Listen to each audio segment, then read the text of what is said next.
off the planet. That's the truth, isn't it? And of course there'll be a massive commission of inquiry into that phone line. Right, I've received this email a little bit earlier today. I spoke with Ross Bell from the New Zealand Drug Foundation. The police have turned up today at a select committee at the New Zealand Parliament and said it is time to change the drink drive laws in New Zealand, take it down from 80 millilitres down to 50. And the New Zealand government for 5 years now have refused to do this, despite all the overwhelming evidence around the world that it is time to drop the drink drive limit as a message it sends to the New Zealand public. In Australia, they have done this for some time, for more than 10 years, but in the UK, New Zealand and the US, we still have this reasonably high limit. I've received a pretty sensitive email in the last 20 minutes from someone, let's just say, within the New Zealand Police, with a bit of service record. I want to read you some of this without giving too much away, but this is what it says. Duncan, for years we've been telling people it only takes a small amount to put you over the legal drink drive limit, and we do this to discourage people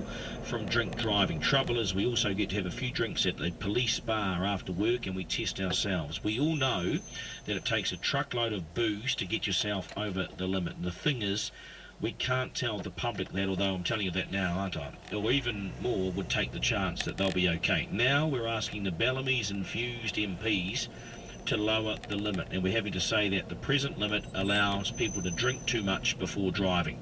So they will likely fear that they can no longer have a wine with their dinner and drive their taxpayer-funded car home. It's rubbish. A blood level of 50 and a corresponding breath level is a no-brainer.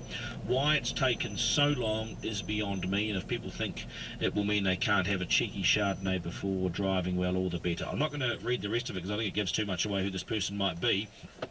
But this is a real warning to the government. They've got to change the limit. It's changed in other jurisdictions around the world. And I remember why the government didn't want to go there 5 years ago. It's because they came out of the back of the Helen Clark government and they didn't want to be seen to be nanny state. Even though Stephen Joyce was quite keen to move this from 80 down to 50, he got some backlash from the National Cabinet, from the rest of the National Cabinet. I can only imagine John Key was there as well, saying, no, now is not the time to be telling New Zealanders they can't enjoy a couple of drinks. That's what National was concerned about. I think the horse is now bolted on this. I think it's time that the government looked at this seriously. 3 years ago, they said they'd have research in 2 years. Where is it? They're sitting on it, in my view. All the evidence and research is there. It's time the government lowered and reduced that drink drive limit. It's obvious. All the experts are now saying, do it. And what the police said today in the select committee was they did a test on one bloke.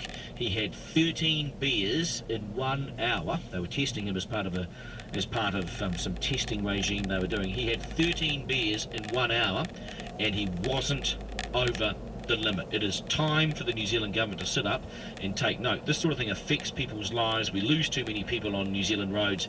The New Zealand government doesn't need any more time or research. The research is there. In my view, all the experts will tell you this and back me up as well. It's time the limit went from 80 to 50, or perhaps even lower. 6 minutes away from 6. Small to medium business is the lifeblood of the New Zealand economy, creating jobs and wealth.